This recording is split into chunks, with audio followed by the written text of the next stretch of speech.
Dans cette vidéo, je n'ai qu'une chose à vous dire. Après cette première histoire, vous ne verrez plus jamais vos voisins de la même façon. Alors est-ce que c'est assez bien teasé? Ouais, franchement, je trouve que oui. Les amis, avant de démarrer cette première histoire, comme à notre habitude, question simple, réponse simple pour faire plus ample connaissance. Et cette question, c'est le petit Malcolm qui va la poser. Comment ça va chez vous aujourd'hui? Traduction, comment ça va chez vous aujourd'hui? Et c'est vrai, on a tous cette tendance en France de dire salut ça va à tout le monde sans qu'on prête vraiment attention à la réponse. Sauf qu'aujourd'hui, sur la chaîne, j'aimerais que chacun réponde sincèrement avec une note sur 10. 10 voulant dire, je suis trop heureux, le Joker vient de sortir une vidéo thread d'horreur, c'est cool. Bref, en tout cas, moi si je devais me prononcer, aujourd'hui je mettrais un 7. Ça veut dire que je suis content, je suis épanoui dans ce que je fais. Et oui, je parle de l'évolution de la chaîne du Joker sur YouTube, mais je peux pas mettre 10 car en ce moment, du coup, je prépare le défi une vidéo par jour en décembre. Donc clairement, j'ai besoin de sommeil. En tout cas, je vous laisse me dire en commentaire comment vous vous sentez. J'espère que j'aurai un maximum de 10. Et en tout cas, si vous n'êtes pas à 10, j'espère que cette vidéo, ces 3 histoires d'horreur, feront en sorte que vous soyez un petit peu plus content à la fin de cette vidéo. Bon, maintenant, c'est parti, let's go, trêve de banalité. On est parti pour la première histoire.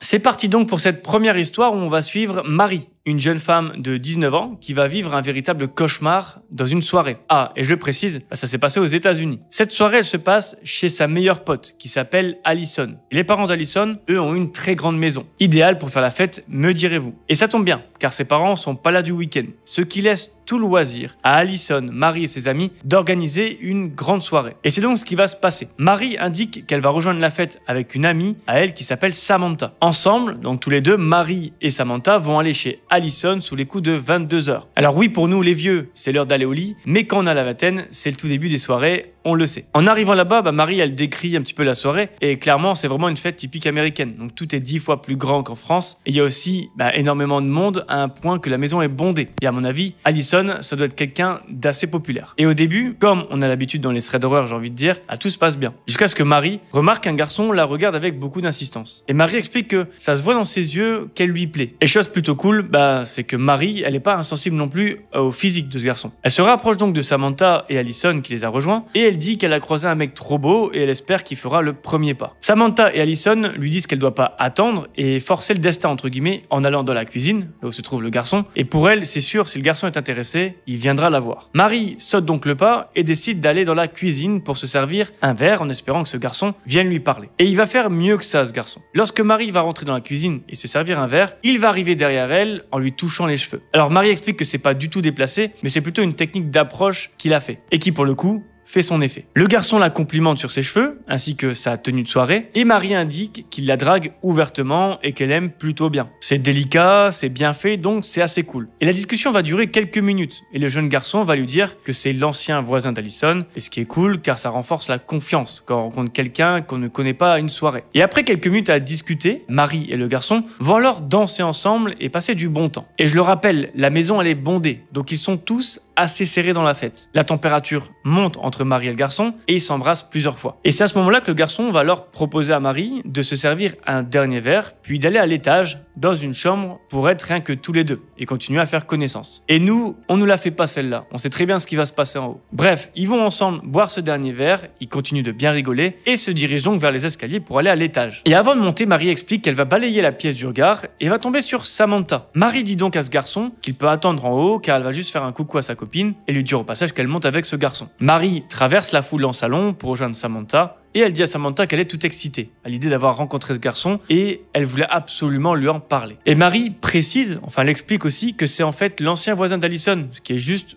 trop cool. Et Samantha, elle est contente pour sa copine, mais à peine elle a le temps de répondre à Marie que celle-ci traverse de nouveau la foule en direction des escaliers pour rejoindre ce beau garçon. Et Samantha en rigole toute seule car elle n'a jamais vu Marie aussi enjouée. Marie monte les escaliers, puis rejoint dans une chambre ce garçon. Et il explique que tout se passe bien, ils rigolent toujours ensemble, et pour l'instant l'ambiance est toujours cool. Sauf qu'au bout d'un moment, Marie commence à ne plus se sentir trop bien. Elle a une migraine, elle a la nausée qui monte, bref, elle a la tête qui tourne et ça va assez mal pour elle. Mais pas comme avec l'alcool en clair, ça vient presque comme si c'était d'un coup. D'un coup, elle va sentir que ça va pas du tout, et va donc se lever en tentant, comme elle peut, de rejoindre la porte pour aller dans la salle de bain. Et on le sait, pour probablement vomir ou limite tomber dans les pommes. Sauf qu'au moment où Marie tente d'ouvrir la porte de la chambre, elle remarque que celle-ci est fermée à clé. Elle se retourne pour demander de l'aide à ce garçon, mais celui-ci a littéralement changé d'expression du visage. Marie explique que malgré qu'elle se sente mal, elle a clairement vu un visage malsain dans son regard. Le garçon commence alors à l'embrasser et Marie, dans son état, ne sait presque plus bouger. Elle a conscience de ce qu'elle vit, mais elle est un peu comme paralysée, vous voyez. Une horreur donc, vous l'imaginez bien. Marie explique qu'elle a quand même les yeux ouverts, mais qu'elle subit ce moment. Elle voit ce garçon la déshabiller petit à petit et profiter à son insu de son corps, sans qu'elle ne puisse rien faire. Marie, donc du coup, dans sa tête, elle est un peu en pleurs, mais comme je l'ai dit, son corps ne répond plus. Et j'aimerais bien vous dire que Marie nous explique la suite et que tout se passe bien, mais malheureusement pour cette histoire, ce sera pas le cas. En fait, vous l'aurez compris, Marie est tombée dans les pommes et ne reprendra pas conscience avant plusieurs heures. La suite de l'histoire, rassurez-vous, elle est quand même là, elle est racontée, mais par ses deux amies, Samantha et Allison. En fait, on a laissé Samantha dans le salon, toute seule, après avoir vu Marie tout enjouée à l'idée de monter à l'étage voir ce garçon. Sauf que plusieurs minutes après ça, Allison a rejoint Samantha. Et en demandant où est Marie, Samantha expliquait qu'elle est partie dans une chambre avec son ancien voisin. Et Allison, quand elle va entendre ça, elle va un peu bloquer et elle va dire « Écoute Sam, j'ai pas d'ancien voisin chez moi, à cette soirée. » Et suite à ces mots, les deux amies vont traverser le salon rempli de monde pour rejoindre les escaliers. Elles vont alors monter en 4e vitesse et rentrer dans toutes les chambres. Sauf qu'ils vont tomber sur la chambre fermée à clé, où se trouvent du coup Marie et ce garçon. Allison et Marie vont alors réussir à défoncer la porte à elles seules et ce qu'ils vont découvrir va leur glacer le sang. Ils vont découvrir Marie affalée par terre, à moitié nue et inconsciente. Le garçon n'est plus là, mais la fenêtre est grande ouverte. Samantha se rue pour Marie pour lui apporter les premiers secours, tandis que Allison regarde dehors pour voir si elle voit quelqu'un. Et oui, elle va voir du coup un garçon s'échapper au loin de la rue. On ne saura donc pas ce qui s'est passé entre le moment où Marie a perdu connaissance et le moment, certainement trop tard, où Allison et Samantha ont compris qu'elle était dans un traquenard. Cependant, on a quand même une autre info assez choquante pour cette histoire et on va terminer là-dessus. Samantha et Allison ont contacté les ambulances pour Marie, étant donné qu'elle était inconsciente, et surtout au vu de ce qui s'est passé. Et lorsqu'elle a été transmise à l'hôpital, des analyses vont être faites et révéler que Marie contenait une forte dose de GHB dans son sang. Et cette drogue, c'est une drogue qu'utilisent, on va dire, les pourritures. Je suis désolé du terme, mais c'est un peu le cas, pour profiter du coup des jeunes femmes comme ça. Et ce que j'ai encore plus de mal à comprendre avec cette histoire, et c'est justement ce qui rend l'histoire plus creepy, c'est pourquoi le garçon a fait ça. Comment ça se fait que le garçon a séduit cette fille Marie tout au long de la soirée pour ensuite la droguer à son insu? En vrai, pour moi, ça n'a pas de sens. Je pense que vous avez tous ce même réflexe, de penser que cette drogue, elle est utilisée par des personnes mal intentionnées, mais qu'ils font entre guillemets dans le dos des filles, un petit peu dans l'ombre. Or là, il y a de la séduction, ce garçon plaît même à Marie. En fait, il n'y avait aucun intérêt à faire ça. Je comprends pas. Alors s'il vous plaît, aidez-moi dans les commentaires. Alors petit aparté, si tu veux encourager gratuitement la chaîne, le meilleur cadeau que tu puisses me faire, c'est de mettre ton plus gros like sur cette vidéo. Je dis ça, je dis rien. En attendant, je te laisse reprendre la vidéo. Donc pour cette seconde histoire, on va parler de Misha, un homme de 34 ans en pleine force de l'âge. Misha nous raconte qu'il fréquente en ce moment une femme du nom de Pauline et ils se sont rencontrés via une application de rencontre et ils échangent depuis un certain moment. Alors les premiers échanges ont été concluants. Ils ont donc décidé de se rencontrer et ça a matché assez vite et ça c'est cool. Du coup Misha, il explique qu'avec Pauline, ils ont l'habitude de se voir régulièrement pour passer des soirées tranquilles ensemble. Que ce soit chez l'un ou chez l'autre, je précise car c'est important pour la suite. Un vendredi, Misha propose à Pauline de venir chez lui le soir et qu'il va préparer un bon petit plat qu'ils dégustent ensemble. Et Misha, à ce moment-là de l'histoire, nous donne des détails sur son appartement. Et ça a son importance. Misha explique donc qu'il a un appartement de 85 mètres carrés situé au 4e étage d'un bâtiment d'une dizaine d'étages maximum. Alors ce qui est déjà pas mal, on va pas se le cacher. L'entrée se fait par une porte avec un interphone dont il précise que la caméra est cassée. Il ne voit donc pas qui l'appelle quand on sonne à l'interphone. Mais ça, Misha explique que c'était déjà arrivé et que quelqu'un doit passer prochainement pour corriger tout ça. Bref, Misha explique donc que ce vendredi-là, il est passé faire des courses pour ensuite préparer un bon repas pour le soir. Parce que oui, Misha, il a grave envie d'impressionner son date Pauline, donc il se donne à fond. Et oui, je dis date car Misha précise bien qu'ils sont pas encore en couple. Ils se sont déjà vus plusieurs fois, ils se sont déjà embrassés, mais c'est pas vraiment officiel. Bon, je vous le dis quand même si ça a pas beaucoup d'intérêt pour l'histoire, Misha a préparé des lasagnes pour Pauline. J'étais obligé de vous le dire, car quand j'ai lu ça la première fois, mon ventre il a gargouillé. Donc je dois pas être le seul à souffrir, ok? Bon, trêve de plaisanterie, revenons à notre histoire. On est maintenant le soir, Misha entend sonner l'interphone, donc super pour Misha, il est presque prêt. Il va donc appuyer sur le bouton de l'interphone, puis se dépêche de finir les dernières préparations. Et truc étrange, c'est que ça fait maintenant 2 minutes que Pauline a sonné à l'interphone, mais mais Misha n'a pas entendu toquer à la porte. Alors il se dirige vers la porte en s'attendant à voir Pauline, sauf que rien. Il n'y a personne devant sa porte, et encore moins dans les escaliers, là où est censée être Pauline. Misha décide donc de descendre les escaliers et de rejoindre la porte d'entrée du bâtiment pour voir si Pauline n'est pas restée devant. Et chose importante que nous précise Misha, c'est qu'il laisse entrouvert sa porte le temps qu'il descend rapidement les escaliers. Alors j'avoue un peu trop confiant Misha quand même. Bref, c'est assez étrange pour Misha qui n'aperçoit pas Pauline et décide donc d'aller dans son appartement pour vérifier son téléphone. Et Misha, il est assez surpris de voir que sur son téléphone, il y a une notification. Et cette notification, c'est une notification de Pauline envoyée à 2 minutes, lui indiquant qu'elle prenait la route et qu'elle sera là dans une dizaine de minutes. Alors Misha ne comprend pas trop, il était persuadé d'avoir ouvert à Pauline, mais bon, il n'y a pas trop le temps de s'attarder dessus. Il se dit même, tant mieux, dans 10 minutes, elle sera là, il y aura le temps de tout finir, il y aura le temps de finir ses préparations avant qu'elle arrive. Et enfin, 10 minutes plus tard, une nouvelle sonnerie retentit dans l'appartement de Misha. Et celui-ci appuie sur le bouton pour ouvrir la porte d'entrée du bâtiment et va directement vérifier dans les escaliers si c'est bien Pauline. Et oui, c'est bien Pauline qui monte les escaliers, donc ouf de soulagement pour Misha. Et ensuite, la soirée se passe normalement. Misha et Pauline mangent ensemble, puis décident de regarder un petit film d'horreur dans le salon. Ils s'installent donc tranquillement dans le canapé et se préparent à vivre de grands moments de frisson devant la télé. Et ils ne savaient pas que ce serait autre chose qui allait les faire frissonner plutôt que la télé. Et en effet, au bout de quelques minutes, Misha et Pauline entendent un drôle de bruit provenant de derrière eux. Et pour imaginer la scène, il est important de préciser comment est l'appartement de Misha. Alors quand on rentre dans son appartement, on a tout de suite sur la droite, et devant nous même, un salon avec un canapé et télé, ainsi qu'une cuisine ouverte derrière le canapé. Misha explique que c'est assez grand, et ça fait justement le charme de cet appartement. Et Misha indique aussi que tout de suite sur la gauche, il y a un long couloir où il y a sa chambre sur la droite, et les toilettes, salle de bain en faux du couloir. Du coup, pour revenir à l'histoire, Misha et Pauline sont assez surpris d'avoir entendu le même bruit provenant de derrière eux. Et non, pour ceux qui se demandent, c'est pas un chat ou un animal de compagnie. Nos deux amoureux tournent de nouveau leur tête vers la télé et continuent la soirée, ils sont un petit peu dans le déni. Alors quelques minutes vont se passer et de nouveau, un bruit va provenir de la salle de bain, là où il y a les toilettes. Et là, c'est trop pour Misha et Pauline qui mettent le film en pause et avancent en direction du long couloir de l'appartement. Et Misha et Pauline peuvent en fait entendre des gouttes d'eau très régulières provenant du fond du couloir. Alors au début, Misha, il rigole et se dit qu'ils ont eu peur de ça parce que l'ambiance du film fait que. Donc l'atmosphère se détend, donc pour Misha et Pauline, mais je vous le dis, ça va être de courte durée. Misha avance dans le couloir pour rejoindre la salle de bain et fermer probablement son robinet, sauf qu'au moment où il met la main sur sa poignée, il a comme un flash. Il se rappelle que tout à l'heure, lorsqu'il était aux toilettes, il a laissé la porte ouverte en repartant dans son salon. Ce qui fait que c'est pas logique pour lui que la porte soit fermée comme ça. Misha a alors une montée de stress et décide de relâcher la poignée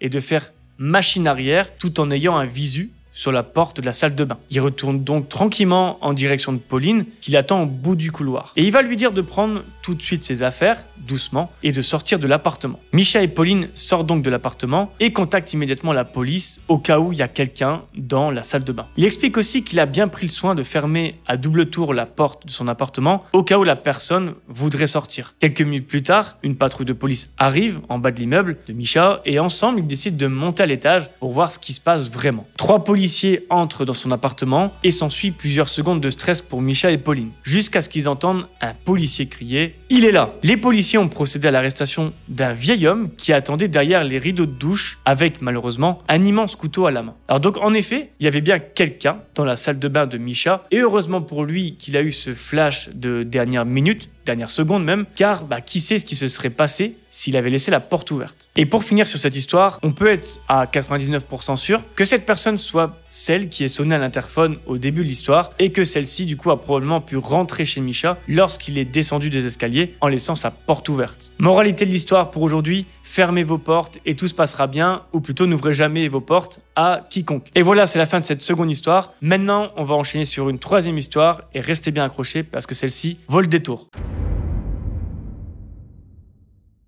Prenons place maintenant du coup pour la troisième et dernière histoire de cette vidéo où je vais vous emmener au Mexique. Et cette histoire, c'est le récit de Ander, 24 ans, qui a la chance d'avoir un cousin, Alfredo, qui a le même âge que lui et qu'il considère comme son frère tellement ils sont proches. Alors je ne l'ai pas précisé, mais tous les deux sont espagnols, originaires de Cordoue, en Andalousie. Bon, je pense qu'avec les prénoms, vous le saviez, qu'ils n'étaient pas français, mais potentiellement espagnole. Bref, après avoir mis de l'argent de côté pendant plus d'1 an, en faisant des petits boulots par-ci par-là, ils planifient enfin le voyage de leur vie. Ander et Alfredo sont très enthousiastes à l'idée de partir vivre la grande aventure au Mexique pendant plusieurs mois. Donc tout est prêt et ils embarquent dans l'avion depuis Madrid pour le Mexico, capitale du Mexique. Le vol a été super agréable pour eux et ils atterrissent enfin dans la capitale après 7 heures d'avion. Ander et Alfredo visitent alors la capitale toute la première semaine, il y a beaucoup de choses à voir et donc en profitent pour ne rien louper. Cela fait 6 jours qu'ils sont dans la capitale et vient donc leur dernière journée avant de partir vers une nouvelle destination, Guadalajara. Et ça pour le coup, je le prononce bien. Ils se lèvent donc pour leur dernière journée à Mexico, pour lequel ils vont visiter du coup le musée de Frida Kahlo. Alors je suis pas sûr de la prononciation, ça pour le coup. Et dans la file de ce musée, ils rencontrent un garçon qui a l'air d'avoir le même âge qu'eux et qui porte le maillot de foot de la sélection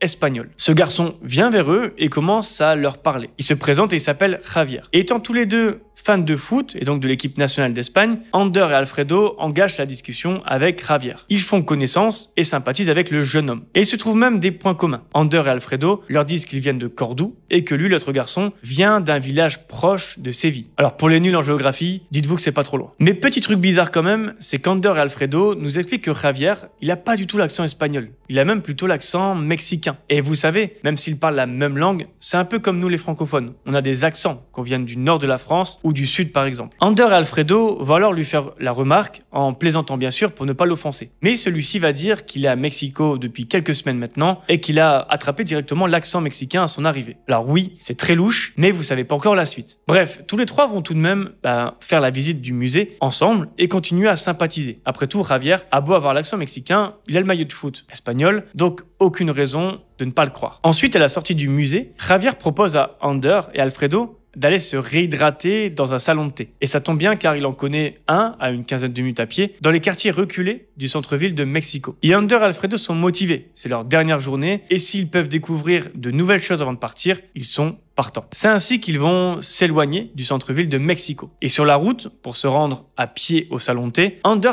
pose pas mal de questions à Javier sur le village d'où il vit en Espagne. Javier explique qu'il habite à Santi Ponce et qu'ils ne sont certainement jamais allés là-bas. Sauf que Ander, lui, il dit si, je connais bien Santi Ponce et j'y suis déjà allé. Alors d'ailleurs, désolé à la communauté espagnole si je prononce mal Santi Ponce. En tout cas, dites-moi comment ça se prononce si vous savez. Et puis Ander, en disant qu'il connaît bien Santi Ponce, il va rajouter qu'il a déjà été là-bas et qu'il a trouvé que l'amphithéâtre d'Italica est juste trop beau. Alors j'ai vérifié, j'ai fait mes recherches, ça existe vraiment, il y a bien un amphithéâtre à Santi Ponce et j'avoue c'est plutôt stylé. Bref, et chose étonnante, c'est que lorsque Ander parle de l'amphithéâtre, Javier ne dit pas un mot et continue sa route. Ander il est étonné car à Santi Ponce c'est a priori pas une grande ville et c'est sûr qu'il devrait connaître. Mais bon, silence complet pour Javier qui marche d'un pas déterminé vers le salon de thé. Alors Ander à ce moment-là, il voit plus les choses sous un autre angle. Il trouve ça un peu louche et regarde vers Alfredo pour voir ce qu'il en pense lui. Mais sauf qu'Alfredo, lui il vit sa meilleure vie, il est en train de prendre des clichés de partout, il est trop content d'être ici, donc il se préoccupe pas vraiment de ce qui vient de se passer. Ander reste donc un peu en retrait car il est un peu tracassé, alors que Alfredo,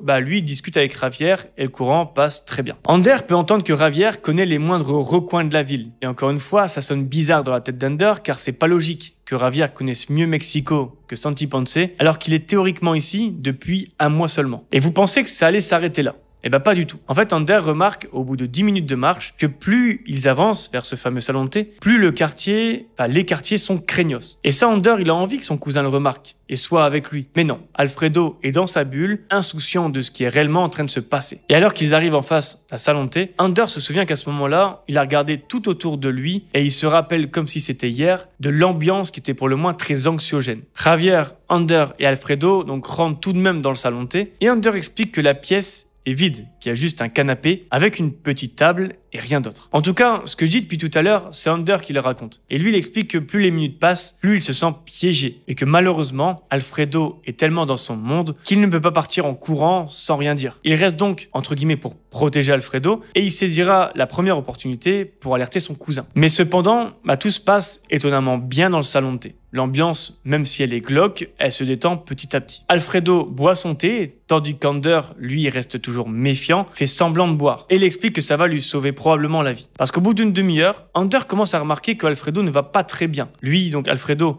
il a bu son thé et il se retrouve maintenant dans les nuages avec un regard, on va dire, assez vide. Il ne répond pas bien aux questions qu'on lui pose. Bref, il est évasif, c'est bizarre. Les mauvais pressentiments d'Under se confirment donc quand il voit Alfredo commencer à être pris par une grosse fatigue. Et Under alors va faire un move de génie. Il va d'abord aller aux toilettes pour appeler un taxi. Alors je sais pas s'ils ont Uber là-bas, mais ça a l'air d'être un peu le même principe a priori. Puis lorsque c'est fait, il va retourner s'asseoir et occuper Javier en discutant avec lui, sachant pertinemment qu'Alfredo à côté va de moins en moins bien et ça se voit sur son visage. Et Under, il sait que le taxi sera là dans très peu de temps et donc décide de demander du thé d'une autre saveur à Javier pour goûter. Javier regarde Under avec un grand sourire et lui dit qu'il n'y a pas de problème et qu'il peut boire autant de thé qu'il veut s'il le souhaite. Javier se lève et va en direction du bar pour prendre un autre thé pour Under. Alfredo parle à Under et lui dit qu'il ne se sent pas très bien et qu'il veut s'allonger sur le canapé pour se reposer. Under lui explique qu'il doit tenir le coup encore quelques secondes, quelques minutes et qu'un taxi arrive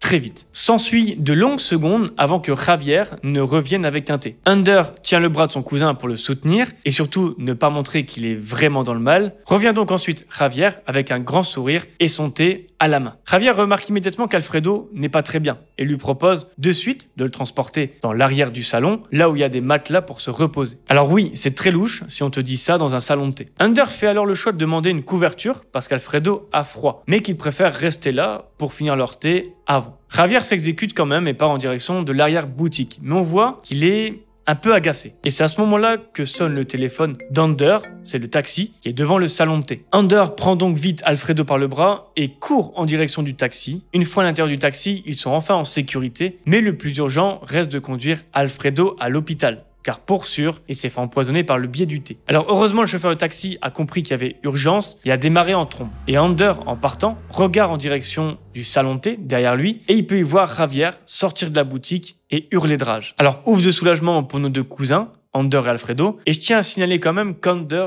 a réalisé un très bon move et que sans lui, je pense qu'Alfredo aurait eu de sacrés problèmes. Bon, c'est la fin de la vidéo, les amis. J'espère que vous avez aimé. En tout cas, si c'est le cas, petit like ou petit abonnement, ça fait pas de mal. En tout cas, moi je vous dis à la prochaine. Bisous.